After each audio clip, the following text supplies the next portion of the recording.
Assalamu alaikum wa rahmatullahi wa barakatuhu. Barkanmu da jimirin kasancewa da ku a cikin cigaban labarinmu mai suna Wani gida, wanda yake zuwar muku daga Rayuwa 24 TV tare da ni Maryam Ahmad. Dama can tun asali suna ɗaya daga cikin abubuwan da yake matuƙar jan hankalin shi a tattare da ita. Hirarsu suke cikin so da ƙauna da aminta da juna, ko da a ce mutum yana kusa da su ba lallai ya ji abin da suke faɗa ba, saboda yadda suke hirar cikin yin ƙasa-ƙasa da murya. Ta juya ta gefensu inda Iman da Uncle Muktar su ma suke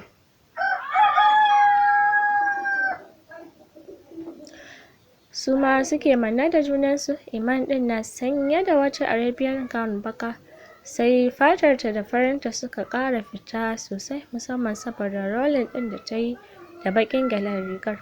Uncle ɗin na kwance a kan kujerar shi, ita kuma tana rabi zaune a kan kujera, rabi kwance a ƙirjin shi. Ya sanya hannun shi ya zagayo da shi ta bayanta, yana shafa ilahirin hannunta da bayanta lokaci zuwa lokaci. Tsananin farin cikin da ke kwance a fuskar ta kaɗai a lokacin Hajja ta ji wannan farin ciki ya ishe ta. A ranta ta ji tana addu'ar Allah ya dawwamar musu da wannan so da ƙauna da ke tsakaninsu kamar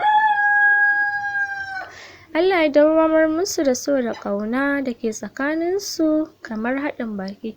Iman ɗin ta kallo ta a lokacin, suka haɗa ido suka yi musayar murmushi kafin ta maida ta kallonta da yayin nata da shi ma ya dakata yana kallonta. Murmushi ta sakar mishi, ta kau da kanta ta kwantar a kafaɗar shi tare da lumshe idanuwanta.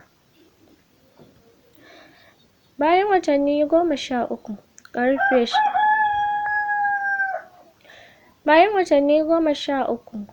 6 ne na yammaci, lokacin da ta shigar da motarta cikin parking lot ɗin da ke ƙasan ginin da suke zama a ciki. Jan gidan da Abbas ɗin ya kama musu ne lokacin da za su je can, kasancewar ginin ba shi da nisa da makarantar da shi Abbas ɗin yake nashi karatun, amma ita kuma ya yi nisa da tata makarantar, shi ya sa ta nemi motar da take zirga-zirga zuwa da dawowa ɗin da take yi, yayin da shi kuma yake bin bus. Ta yi parking ɗin motar tare da fashewa, ta fita daga cikin haɗi da ƙulle ta. Daga nan tana hango yadda mutane suke ta kaiwa da kawowarsu duk da ruwan saman da ake zubawa kamar da bakin ƙwarya. Wasu na yawo da umbrella, wasu rigunan leda, wasu kuma haka nan suke yawon abinsu ba tare da wata damuwa ba. Jingina ta yi da jikin motar tana dreading ɗin shiga gidan da suke zaune a lokacin. Zazzafan cece-kuce suka yi a ranar da safe, har hakan ta sanya ta fita daga gidan ba tare da ta sanya abin karin da ta ɓata lokaci tana shirya musu a bakinta ba. Sai a cafeteria ta samu abinci ta ci. Sai yanzu take fahimtar dalilin da ya sanya ma'aurata da dama suke tsoron komawa gidajensu a lokacin da suke faɗa da junansu. Lokuta da dama sun sha samun saɓani a tsakaninsu, kuma dama wannan rubutacce ne. Harshe da haƙori ma wata rana ana saɓawa, balle kuma mutum da mutum. Amma ba su taɓa yin sa'insa mai tsananta ranar ba.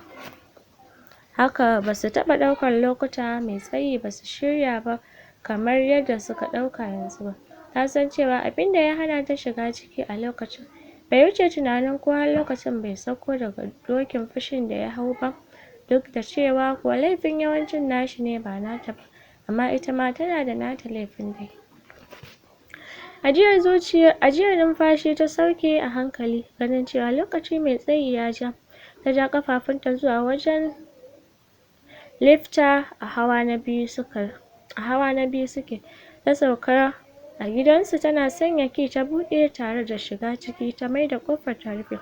Tana shirin kai hannu ta kunna wutar gidan, idanunta suka sauka a kan mutumin da ke zaune a kan kujera da kuma ƙamshin turare haɗe da na girki da suka bugi hancinta. Ta dakatar da abin da take shirin yi, ƙarfe 3 ko 4 yake gama nashi karatun a rana. yayin da ita kuma take gama nata 5 ko 6 shi yasa yake riga ta dawowa gida. Wasu ranakun da kanshi yake haɗa musu abincin dare, wasu ranakun kuma yayo musu oda ko kuma ya jira idan ta koma ta girka musu ko kuma su girka tare. Bata taɓa tsammanin zata yi girki a wannan hali da suke ciki ba, sai ta ji wani ɓangare daga damuwar da ta rufe mata ciki ta yaye, ta kai hannu ta kunna wuta, haske ya bayyana a ɗakin. Tun kayan safe ne a jikin shi bai canza ba, ya ɗaga kai yana kallon ta cikin sanyin jiki. A sanye ya ce mata, har kin dawo? Kai kawai ta iya kiɗa mishi ta wuce ɗakinta. Bata jima da shiga ɗakin ba ta ji alamun ya fita, babu mamaki masallaci ya fita. Bayan ta yi sallar isha'i bata fita waje ba, ta tsaya a gaban tagar ɗakin da kaf ɗin shayi da ta saba sha a kullum dare a hannunta tana sipping a hankali, tana kallon yadda ruwan yake gangarawa ta jikin gilashin tagar ɗakin. Ta ji lokacin da ƙofar ɗakin ta yi ƙara, alamun an buɗe an shigo, amma bata juya ba. Tana jin lokacin da ya tsaya a bayanta, ya jima a hakan ba tare da ta motsa ba. Daga ƙarshe ya sanya hannu ya zagayo da su ta saman ruwan cikinta, ya rungumo ta ta baya a hankali, ya ɗora goshin shi a saman kanta. I'm sorry, ya furta a hankali, da ba don kusancinsu da shi ya yi yawa ba, da babu ta yadda za a yi ta iya jin abin da ya ce. Wannan ɗabi'a tashi da saurin ban haƙuri idan wani abu ya shiga tsakaninsu tana mata daɗi da kuma ɓata mata rai a lokuta da dama, saboda duk fushin da take yi da shi da ya ɗaga baki ya bata haƙuri, sai ta ji duk ya kassara duk wasu makaman faɗa da ta tanada. Hawaye suka cika mata idanu, ta ce, in yi haƙuri akan me? Ni da ba son ka da ganin ka nake yi ba. Ƙanwar shi sa'ad da ta samu accident har aka kai ga cire mata hannu. Tunda abin ya faru sai ta waya kawai suke duba ta da jajanta musu. To yanzu shi ya samu hutu, shine yake so ya je ya duba ta. Cikin rashin sa'a ita kuma nata karatun ya fara ɗaukar zafi, ta yadda idan ta rasa darasi na 'yan kwanaki za ta iya shan ƙasa, musamman rashin lafiyar da ta sha a 'yan kwanakin wadda ta hana ta zuwa makaranta na kusan kwanaki 4. Sai ta ce mishi me zai hana shi ya je kawai, in ya so sai ta bi shi daga baya idan ita nata karatun ya ɗan yi sauƙi. Sai bai ce mata komai ba a lokacin, sai a safiyar ranar ya sake tayar mata da zancen. Nan ne fa suka yi fafatawar da basu taɓa yi makamanciyar ta ba. Ya faɗa mata maganganun da suka yi mata zafi ƙwarai, musamman cewar da yi dama can bata damu da shi da 'yan uwan shi ba. Daga me ma ya kawo wannan maganar kuma? Hakan ya sa ta fita daga gidan cikin fushi kawai. Ya ce abubuwa da dama na faɗa miki, kuma kin san cewa ba wai ina nufin duk abubuwan da na faɗa ɗazu bane, fushi ne da ɓacin rai suka janyo haka. Amma ki yi haƙuri, insha Allah ba zan ƙara ba zuciya da shaiɗan su yi galaba a kaina har su shiga tsakaninmu ba. Bata ce komai ba, sai ci gaba da sipping ɗin shayinta da ta yi. Ya ce kin yafe min baby Hajjo? Bata da zaɓin da ya fi ta daga mishi kai kawai. Ya yi murmushi tare da ƙara rungumar. Godiya nake hasken raina, Allah ya bar min ki zo mu je mu ci abinci. Ta ajiye kofin akan ƙaramin teburin da ke gabanta, ta bi bayan shi suka fita, har lokacin ranta a ɗan jagule yake. Zuwa can wajen ƙarfe 12 dare suna kwance a kan gadonsu, ta yi matashin kai da ƙirjinsa yana shafe gashin kanta a hankali.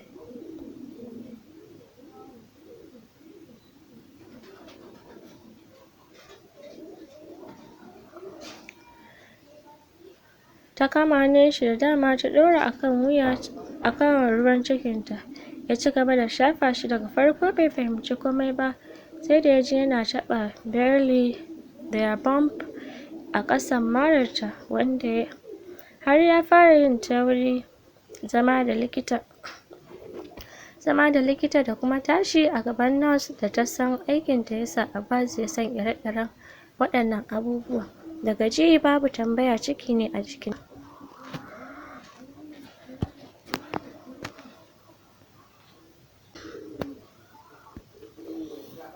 Ya ɗaga baki da ƙyar yana jin muryar shi da ta sarƙe ya ce, "How, ciki ne da ke baby?"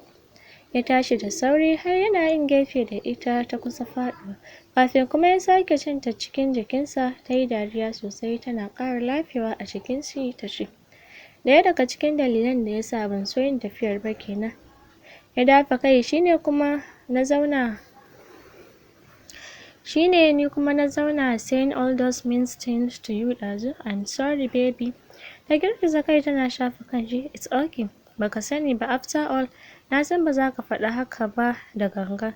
Ya yi humming yana nutsa kanshi a gefen wuyanta. Yaushe kika sani? Ta ɗaga kafaɗa. Shekaran jiya. Ina ta so in yi surprising ɗinka yau da safe na so faɗa maka.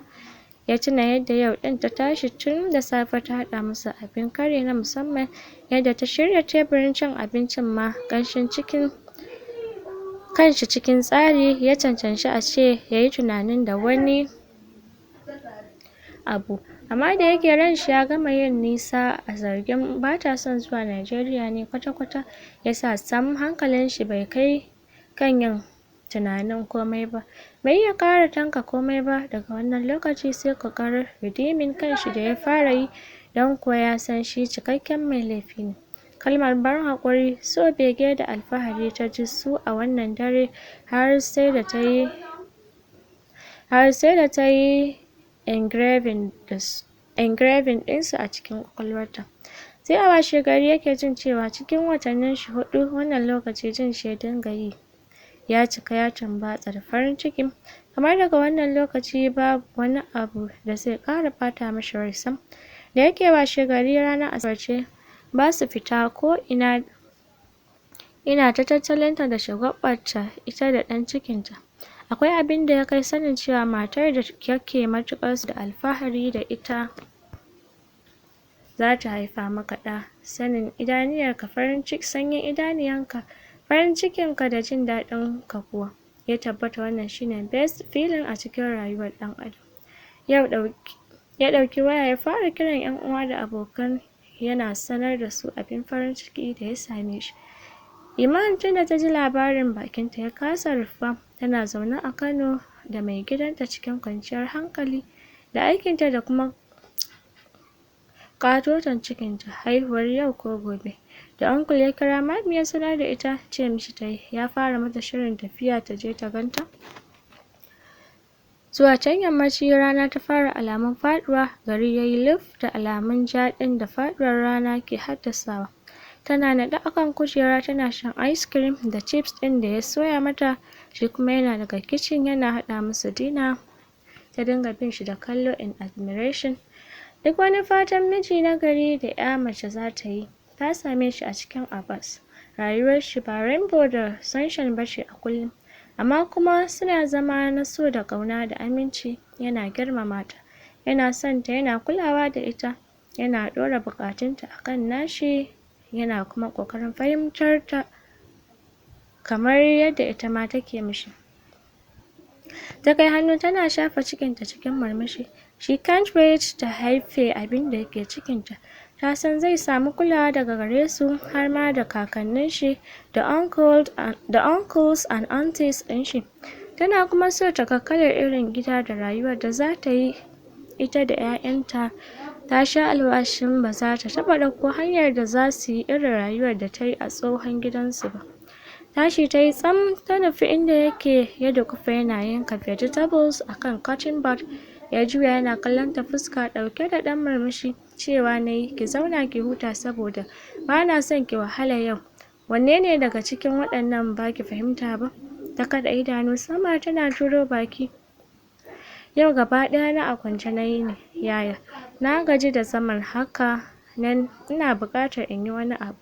Ba tare da ta jira ya ba ta amsa ba don ta san cewa zai ta koma ta zauna. Ta ɗauki pillow ta fara fere dankali. Jim bai ci gaba da abin da yake yi ba ya sa ta ɗaga kai curiously tana kallon yadda ya yi tsaye yana kallon ta. Yana ganin tana kallon shi ya ɗan duka yana sumbatar goshinta. Ina son ki my angel sosai. Fuskarta kamar za ta tsage da murmushi. Tana jin yadda 'ya'yan cikinta da zuciyarta suke twisting da fluttering. Ta saki abubuwan hannunta ta zagaye da hannayen nata zuwa gadon bayan shi. Right back at you Yana.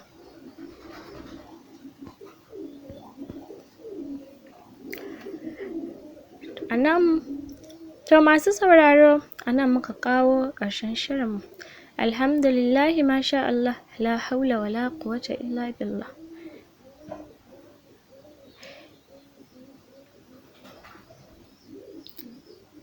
A nan muka kawo ƙarshen wannan littafi na wani gida. Ina fatan Allah ya bamu ikon yin amfani da darussan da wannan littafi ya koya mana, ya kuma bamu ikon yin watsi da munanan darussan da ke ciki. Na gode sosai.